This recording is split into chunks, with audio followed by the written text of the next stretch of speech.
Hello everyone, कैसे हो आप सब बच्चे। आज हम स्टार्ट करते हैं अपनी सीक्वेंस का chapter 5 that is the rise of empires.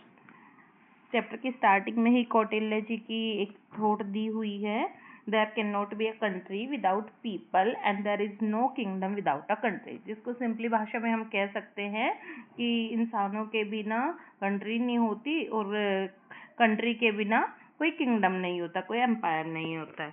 ठीक है, अब हम ये क्वेश्चन हम इन बिटवीन करेंगे।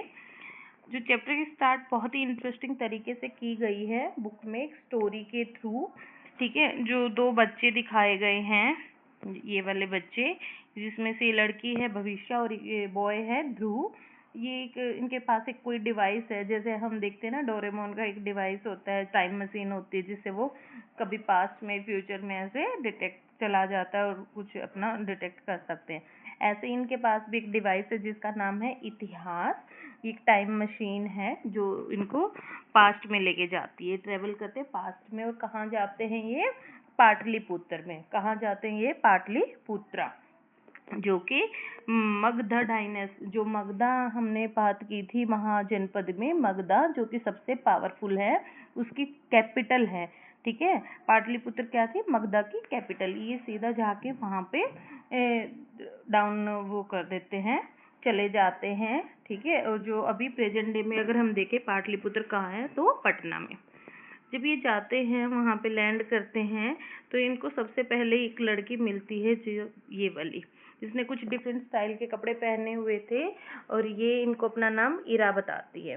ठीक है, इन तीनों के बीच में कन्वर्सेशन होती है और ये बोलती है कि मैं इरा हूँ और मेरे फादर का नाम है काना दास, जो कि एक आयरन स्मिथ है।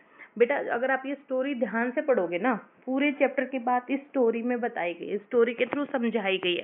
स्टार्टिंग में इस चैप्टर की जितनी भी बातें हैं, मोस्ट ऑफ द बातें इस चैप्टर में की स्टोरी के थ्रू समझाया गया है।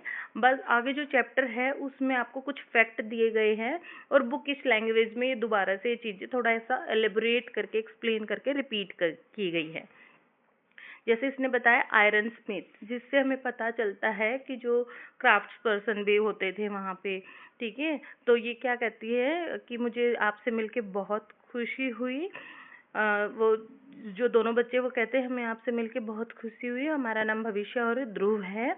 तो वो कहती हूँ कीप योर वॉइस डाउन, कि धीरे बोलो। Do you see these soldiers marching past, क्या तुम्हें दिख रहा है यहाँ पे से जो सोल्जर्स हैं वो मार्च पास कर रहे हैं, जा रहे हैं। तो वे देखते हैं कि हाँ, तो इसका मतलब ये क्या दिखा रहे हैं कि उस टाइम पे क्या होती थी? आर्मी होती थी और ये बैटल के लिए जा रही है। इसका मतलब वो क्या करते थे? वॉर के लिए जाते थे। वो क्या करते थे? वॉर के लिए जाते थे। ठीक है, फिर ये क्या कहते हैं? Our king avoid war. जैसे फिर वो बताते हैं कि हमारे किंग हैं, वैसे तो वॉर अवॉइड करते हैं जितना कर सकते हैं, बट अगर बिल्कुल ये हो जाता है कि हम अपने आप को प्रोटेक्ट करने के लिए, यानी अपनी पब्लिक को प्रोटेक्ट करने के लिए वो वॉर करना पड़े तो करते हैं। अभी जो जो ये आर्मी है, सोल्जर है, ये एक वॉर के लिए जा रहे हैं, जो कि एक नेबरिंग किंगडम है जो उनको ट्रेवल कर रहा है बहुत समय से। अभी कहते हैं कि my father help force many of the sports they carry and my uncle is one of the soldier. अब देखो ये यहाँ बताना चाहते हैं कि उस टाइम क्या था। पहले तो इन्होंने बताया आयरन स्मिथ, इसका मतलब वो कौन सी मेटल की बात कर रहे हैं? आयरन मेटल की। ये यहाँ से ये दिखाना चाहते हैं कि उस टाइम पे कौन सी मेटल की इन्वेंशन हो चुकी थी? आयरन मेटल की।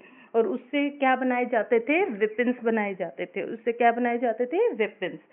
ठीक है, फिर ये बात कर रहे हैं कि my uncle is one of the soldier in the group. तो यानी जो पीपल थे, पब्लिक थी, वो ऐसे डिफरेंट डिफरेंट वर्क में इन्वॉल्व होती थी, जैसे आयरन स्मिथ हैं, अब एक सोल्जर है। फिर हम बात करते हैं कि मैं वो बताते हैं, मैं यहाँ इनको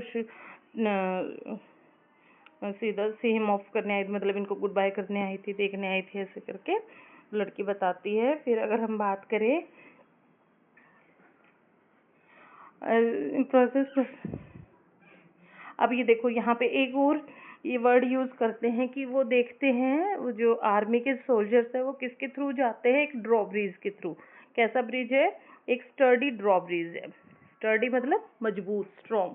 ड्रॉब्रिज है, जो ड्रॉब्रिज है उसकी पिक्चर मैं आपको आगे दिखाने वाली हूँ।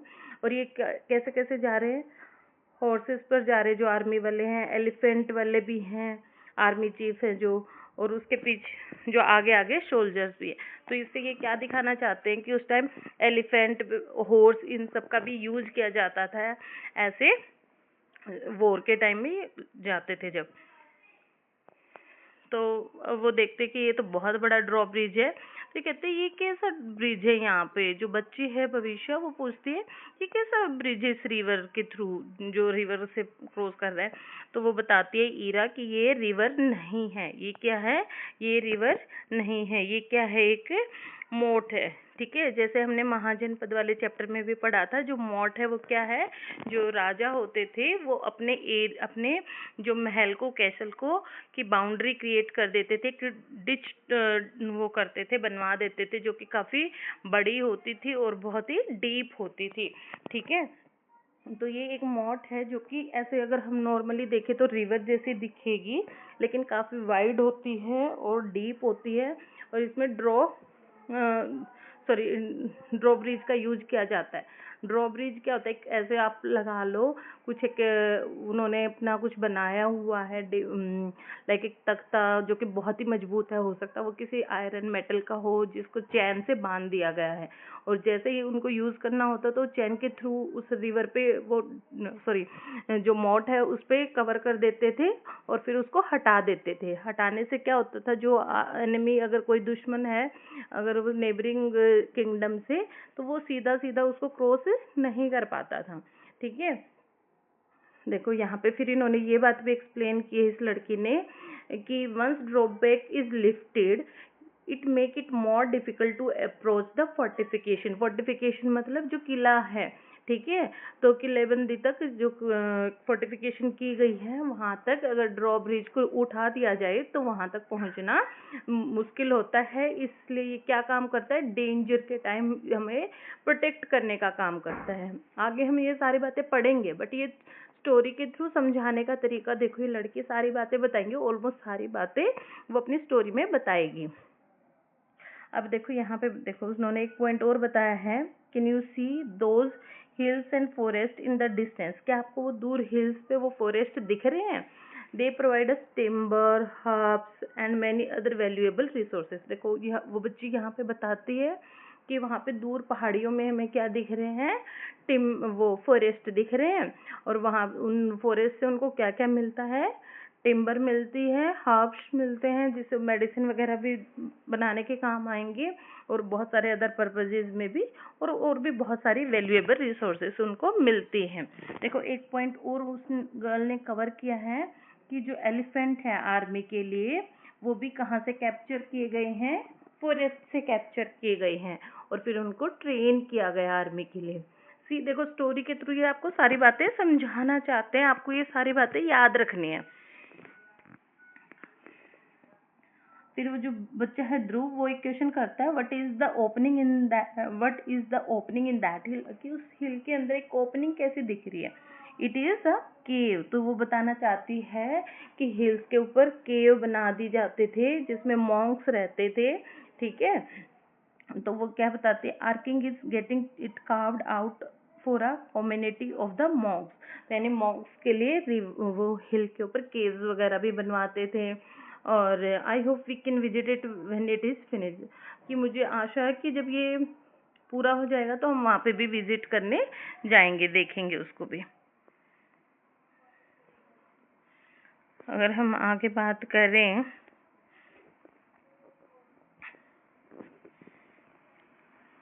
अब वो क्या करते हैं, as they move through Patliputra, they take in its splendor towering wooden rampart with watch towers. अब वो देखो पाटलिपुत्र को दिखाने के लिए उनको और अंदर लेके जाते हैं, पाटलिपुत्र का एरिया विजिट कराने के लिए, और वो स्प्लेंडरस ब्यूटी को, यानी बहुत ही सुंदर जो पाटलिपुत्र की ब्यूटी थी उसको दिखाती है। वो वहाँ क्या देखते हैं, टावरिंग वुडन रैम्पार्ट्स। इसका मतलब क्या होता है कि बहुत हाई मतलब ऊंचाई पर इनको क्या बनाए गए थे, रैम्पार्ट्स बनाए गए थे विद वॉच टावर, और वो इनको वॉच टावर की तरह भी यूज करते थे। वहाँ पे कुछ वॉच टावर्स भी थे और मैजेस्टिक पैलेसेस एंड बिल्डिंग्स, और राजा के महल, कैसल्स और बहुत बड़ी बड़ी बिल्डिंग्स भी उनको दिखाती है। लाइवली स्ट्रीट का मतलब क्या होता है, क्राउडेड, यानी जहाँ पे आवाजाही रहती है। Ira gestures toward a bustling market filled with traders from distant land, और वो दूर से ही एक मार्केट की तरफ इशारा करके बताती है, देखो वो मार्केट है जहाँ पर ट्रेडर्स ट्रेड करने की पूरी मार्केट ट्रेडर से भरी हुई है। तो इसका मतलब वो लड़की यहाँ क्या दिखा रही है, क्या दिखाना चाहते हैं कि उस टाइम पर क्या होता था, ट्रेडर्स भी थे, यानी ट्रेडिंग का काम भी होता था, बिजनेस भी किया जाता था। You must visit are main market before you leave, कि जाने से पहले हमारी मेन मार्केट जरूर जाना आप। Our king welcome travels from all over, यानी इससे वो क्या बताना चाहते हैं, इससे ये बताना चाहते हैं कि पूरा आसपास की कंट्री से भी ट्रेवलर वहां पर आते थे ट्रेड के पर्पज से। वो क्या कहते हैं, you will get silk from China, कि आपको यहाँ पे चाइना से मंगाई गई सिल्क देखने को मिलेगी। Spices and James from south, और साउथ पार्ट है जो इंडिया का, वहाँ से स्पाइसेस और जेम्स की ट्रेड यहाँ पे देखने को मिलती है। Fine cloth from different region, और अलग अलग एरिया से भी अच्छी क्वालिटी का क्लोथ यहाँ पे हमें मार्केट में मिलता है। फिर वो कहती है ऐसे कोई चीज नहीं है जो आपको पाटलिपुत्र में नहीं मिले। तो इसका मतलब वो क्या दिखाना चाहती है कि उस टाइम ट्रेड का भी अच्छा खासा इन्वॉल्वमेंट था। What are those people over there doing? आज ध्रुव कहता है कि वो क्या कर रहे हैं, वो इंसान ऐसे इशारा करके बता रहे कि वो लोग क्या कर रहे हैं वहाँ पे। तो वो बताती है दीज आर स्ट्रीट एक्रोबैट्स, कि ये क्या है, स्ट्रीट एक्रोबैट्स हैं। एक्रोबैट्स पता है ना आपको, वो मनोरंजन के लिए ऐसे मतलब वो व्हील्स वगैरह का यूज करते हैं, डंडों का यूज करके वो कठपुतली जैसे से वो काम करते रहते हैं ऐसे डेंजरस से। तो वो क्या है, मनोरंजन के लिए हैं। These are street acrobats, they build human pyramids, यानी वो जैसे मटकी फोड़ने के लिए कान्हा जी की देखते हैं ना हम, उस पे जन्माष्टमी पे करते हैं, तो ऐसे ह्यूमन पिरामिड बनाते हैं। सिंग एंड डांस, और गाना गाते हैं अपनी स्टाइल में, डांस करते हैं और कुछ कुछ शॉर्ट प्लेस करते हैं, जिससे क्या होता है, एंटरटेनमेंट होता है। And they perform in front of king, यानी वो बताती है ट्रेड के अलावा भी एंटरटेनमेंट के लिए भी अपना अपना रोल प्ले करते हैं, मतलब कुछ कुछ स्कोप एंटरटेनमेंट का भी है। Your king sound very powerful asked remarked भविष्य कहते कि सुनने से तो ऐसा लगता है कि तुम्हारा राजा तो बहुत पावरफुल है। Does he rule the region around Pataliputra, क्या वो सिर्फ पाटलिपुत्र का ही राजा है, क्या आसपास का भी राजा है? तो कहते हैं much more than that answered Ira. Ira भी बिल्कुल प्राउडली कहती है, अरे ये क्या, हमारा राजा तो बहुत दूर दूर तक का राजा है। तो वो कहते हैं कि vast land favourite the city, कि बहुत बड़ी लैंड एरिया का राजा है। तुम सोच भी नहीं सकते, अगर तुम पैदल चलते हुए जाओगे तो तुम्हें लास्ट बाउंड्री तक पहुंचने में 2 महीने लग जाएंगे। तो कहती है ओह इतना बड़ा किंगडम है। My uncle told me that it take 2 months on horseback to reach the border of the territory, कि आपको अगर आप घोड़ों पे बैठ के भी जाओगे तो लास्ट बॉर्डर तक टच करने में आपको 2 months का टाइम लग जाएगा। तो क्या कहते कि अच्छा इतना बड़ा, इसका मतलब बहुत ही बड़ा है क्या, फिर तुम इसको कहते क्या हो? तो इरा बताती है कि इसको हम क्या बोलते हैं, एम्पायर। क्या बोलते हैं, एम्पायर। तो ओके, तो फिर वो पूछते हैं अच्छा ये एम्पायर क्या होते हैं। एक्चुअली थियोरेटिकल चैप्टर की आपकी स्टार्टिंग यहीं से होती है। अभी तक जो थी ये स्टोरी थी, बट स्टोरी में पूरे चैप्टर का कंक्लूजन, मतलब मेन पॉइंट यहाँ पर आपके कर लिए गए हैं। चलो अब हम बात करते हैं बुकिश लैंग्वेज के बारे में भी, चल पढ़ते हैं। अब सबसे पहले जो क्वेश्चन आता है, व्हाट इज एम्पायर, एम्पायर क्या है? ठीक है, अगर हम बात करें व्हाट इज एम्पायर, तो empire comes from a Latin word imperium, जो लैटिन लैंग्वेज का एक वर्ड है इम्पीरियम, और उसका मतलब होता है सुप्रीम पावर। मतलब वेरी पावरफुल। तो और अगर हम सिंपली देखें तो empire is the collection of smaller kingdom और territories over which a powerful ruler और group of ruler exert power. ठीक है, कुछ जैसे हमने पहले पढ़ा था जनपदास, पहले सबसे छोटी यूनिट हमने क्या मानी थी, जनास पीपल, उनके ग्रुप को, उनके क्लैंस को जनपद। तो जनपद से क्या बना था, महाजनपद, और महाजनपद को मिला के बनते हैं किंगडम, और कई सारे किंगडम को मिला के बनते हैं एम्पायर्स। ठीक है, अब बात करते हैं the smaller territories still had their own ruler but they all are tributaries to the emperor who ruled the whole country from a capital, usually a major center of the economic and administrative power। देखो अब ये क्या बता रहे हैं कि जो kingdom है उसके अंदर स्मॉलर टेरिटरीज होती हैं जिनको ट्रिब्यूटरीज बोलते हैं। आपकी बुक में एक डेफिनेशन दी गई है कि ट्रिब्यूटरी क्या होता है।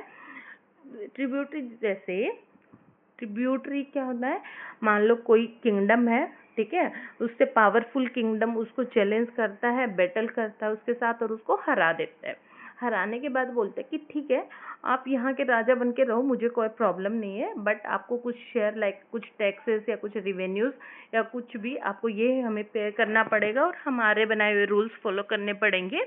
लाइक कुछ कुछ अपना वो उस पर कंट्रोल बनाती है, और फिर वो क्या बोलते हैं उसको, उस मेन किंगडम की ट्रिब्यूटरीज बोला जाता है। और जो वो उसके पे करते हैं उनको ट्रिब्यूट्स बोला जाता है। ठीक है, और वेसल भी बोलते हैं। ये क्या दिखाते हैं कि उन्होंने जो एम्परर है उसकी ओवरलॉर्डशिप को एक्सेप्ट किया, यानी जो मेन हुकूमत चलेगी किसकी चलेगी, जो एम्परर है उसकी चलेगी। देखो अभी हमने यहाँ पे बात की थी पाटलिपुत्र में जो स्टोरी बताई गई थी। अब हम देखते हैं इस पॉइंट को रिलेट करते हैं, उन्होंने पाटलिपुत्र ही क्यों लिया, क्योंकि हम किस एम्परर की बात कर रहे हैं, किस एम्पायर की बात करते हैं, हम मगधा के बारे में बात कर रहे हैं। ठीक है, मगधा एम्पायर के बारे में, और उसकी कैपिटल क्या थी, पाटलिपुत्र। देखो यहाँ पे दिखाया गया है जो कैपिटल होती है, जो राजा एम्परर होता है वहाँ वो कहाँ से रूल करता है, अपनी कैपिटल से रूल करता है। और जो कैपिटल होती है वो क्या होती है, major center of economic and administrative power. इसीलिए उन्होंने ट्रेड मार्केट वहाँ दिखाई, उन्होंने वहाँ के सोल्जर्स आर्मी वहाँ से मार्चिंग करते हुए दिखाया गया था, बड़े बड़े कैसल्स दिखाए गए थे। तो वो यही दिखाना चाहते थे कि जो कैपिटल थी वो बहुत ही फोर्टिफाइड एरिया होता था। अगर हम संस्कृत लैंग्वेज की बात करें तो उसमें क्या होता है, एम्परर मतलब सम्राज। ठीक है, जिसका मतलब होता है द लॉर्ड ऑफ ऑल, यानी सबका राजा, जिसको बोलते हैं सुप्रीम रूलर। और इसका दूसरे नाम क्या हो सकते हैं, अधिराजा यानी ओवरलॉर्ड, और राजा अधिराजा मतलब किंग ऑफ किंग्स। अगर हम आगे चैप्टर की बात करते हैं, Indian history is full of empires, यानी इंडियन की अगर हम इंडिया की हिस्ट्री देखें तो बहुत सारे एम्पायर्स हुए हैं जो रोज हुए हैं, मतलब ऊपर उठे, एक्सपेंड किए, एंड फिर कुछ टाइम के लिए रहे वहाँ पे, एग्जिस्ट किए, फिर डिक्लाइन हो गए, और फिर धीरे धीरे डिसअपियर हो गए। देखो ये नॉर्मल सी बात है, कोई भी राजा होता है, मान लो कोई भी एम्पायर बना, कैसे बना, किंगडम्स को, आसपास के किंगडम को विन करके बना, वॉर उनके साथ वॉर की, बैटल की, और उनको कैप्चर कर लिया। अब इसका मतलब वो बहुत ही स्ट्रोंग राजा था जिसने ये किया। तो वो क्या होता है कि वो अपना खूब अच्छा दबदबा बनाता है, ठीक है, और वो अपनी लाइफ वहाँ पे जीता है, लाइक वो 40-50 साल तक तो खुद राज करेगा, फिर उसके बच्चे हो जाएंगे, फिर उनके बच्चे होंगे, तो ऐसे हेरिडिटरी चलती है मोस्टली।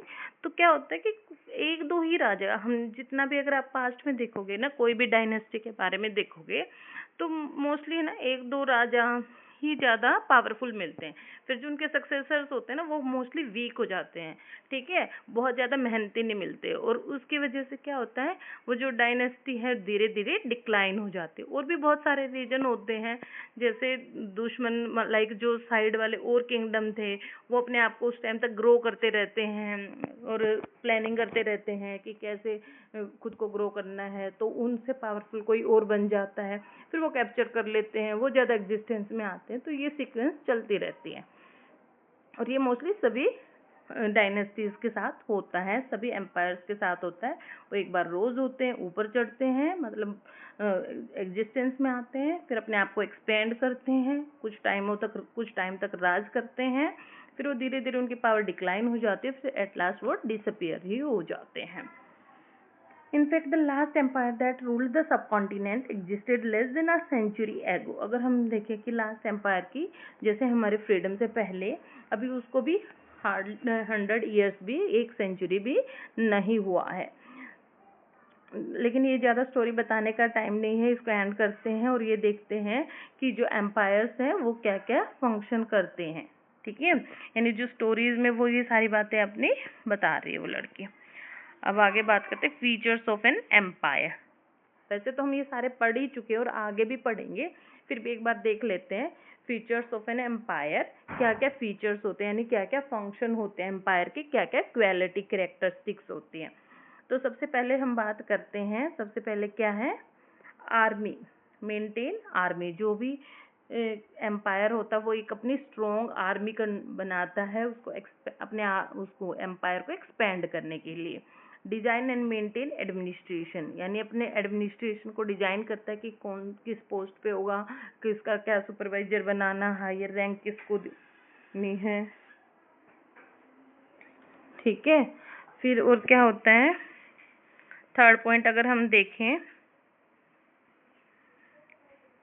तो थर्ड क्या है, मेक लॉज, यानी कोई भी रूल बनाता है, रूल बनाने का काम भी कौन करता है, emperor. Make laws and issues currency, weights and measures, regulate trade. अपने एरिया में लॉ को क्या करता है वो,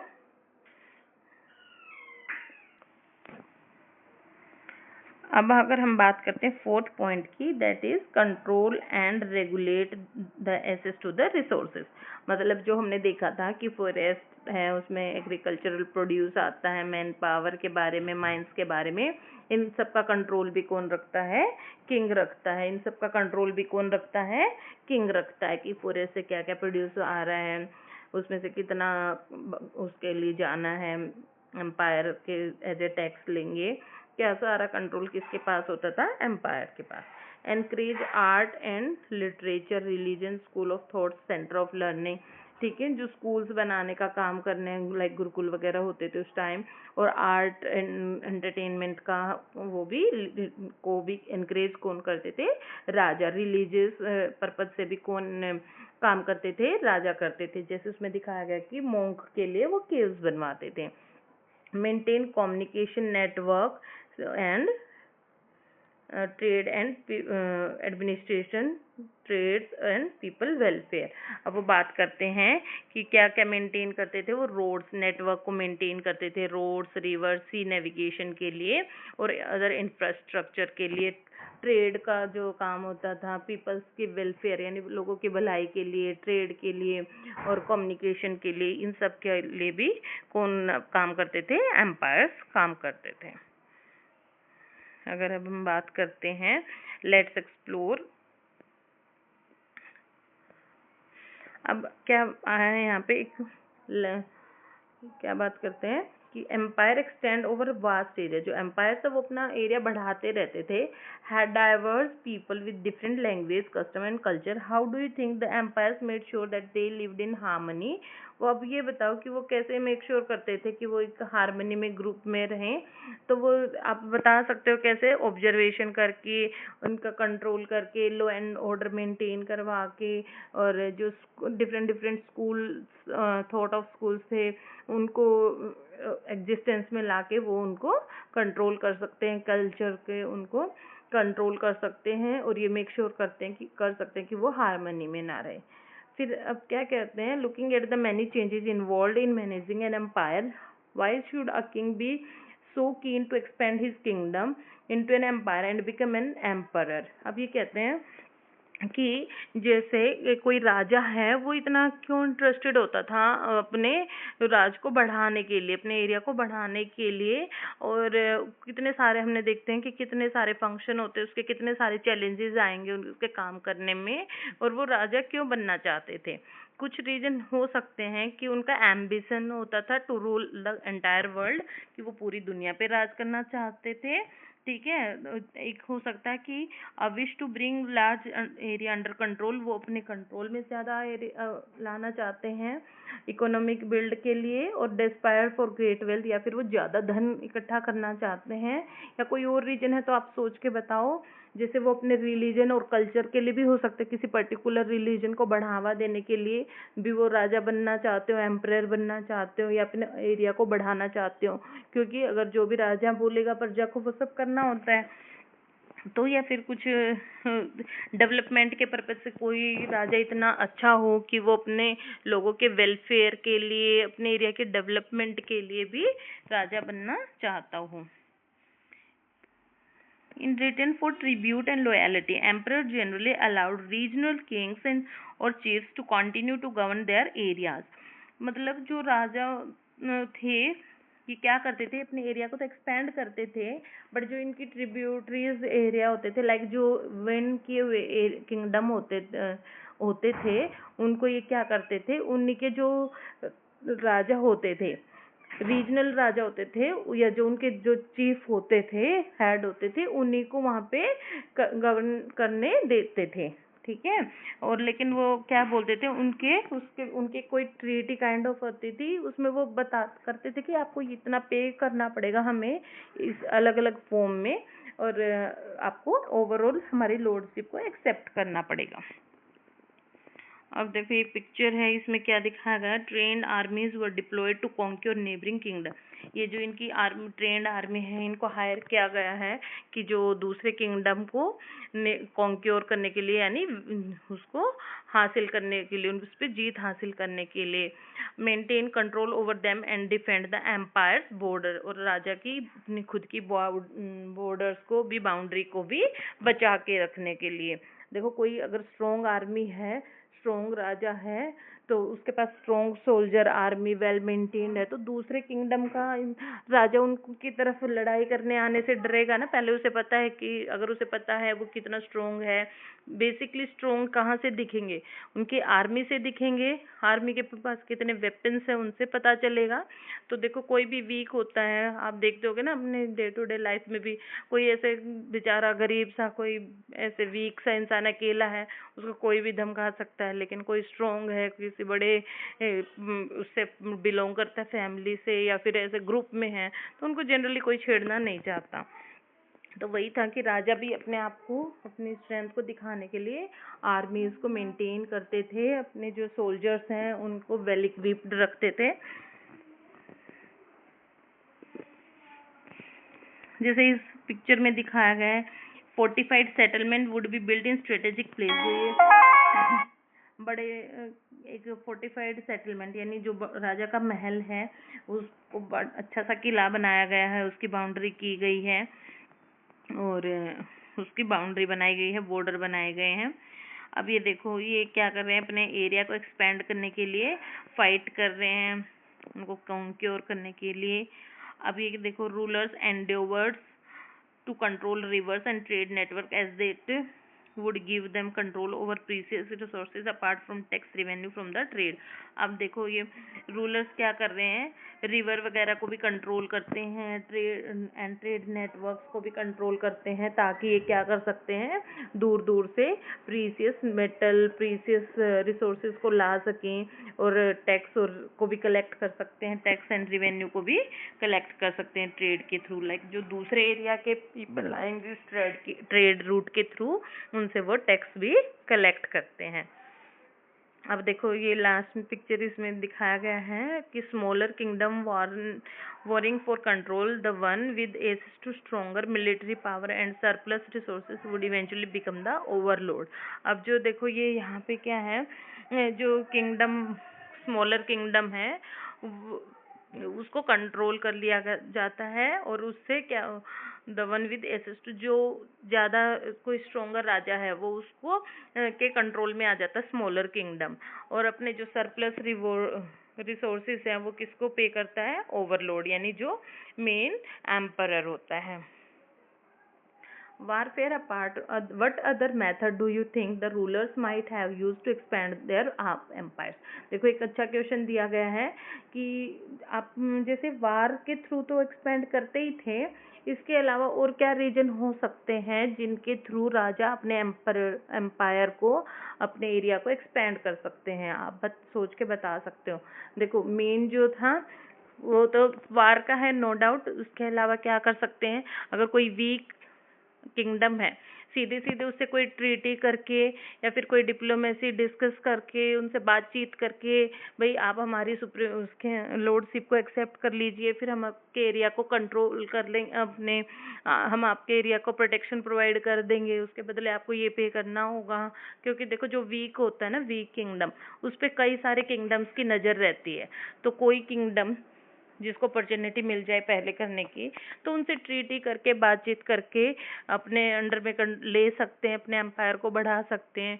दूसरा, अगर कोई किसी दूसरे किंगडम, कोई राजा दूसरे किंगडम के किसी राजा की फैमिली के साथ शादी कर लेते, लाइक उनके लड़का या लड़की की आपस में शादी करने के बाद भी वो उनके एम्पायर को बढ़ा देते हैं, क्योंकि पहले के टाइम पे गर्ल साइड को, लाइक फीमेल के साथ ऐसे एक एक पूरे नगर के नगर राजा ऐसे दान में देते थे। और इसके अलावा भी कुछ हो सकते हैं मेजर्स, तो आप उनके बारे में लिख सकते हो। आज की वीडियो मुझे लगता है यहीं पॉज कर देनी चाहिए, क्योंकि काफ़ी बड़ी वीडियो बनेगी, बहुत बड़ा चैप्टर है। ट्रेड रूट्स एंड गिल्ड्स के बारे में हम नेक्स्ट वीडियो में बात करेंगे, लेकिन आप इस स्टोरी को एक बार दोबारा से पढ़ना। हर एक लाइन इस स्टोरी की कुछ अपने आप में बहुत ही सिग्निफिकेंट रहेगी, ठीक है। हाँ, ये सारा हम नेक्स्ट वीडियो में ही कवर करने वाले हैं। आज की वीडियो में इतना ही। बाकी 4 चैप्टर्स हम कवर कर चुके हैं पहले वाली वीडियोस में।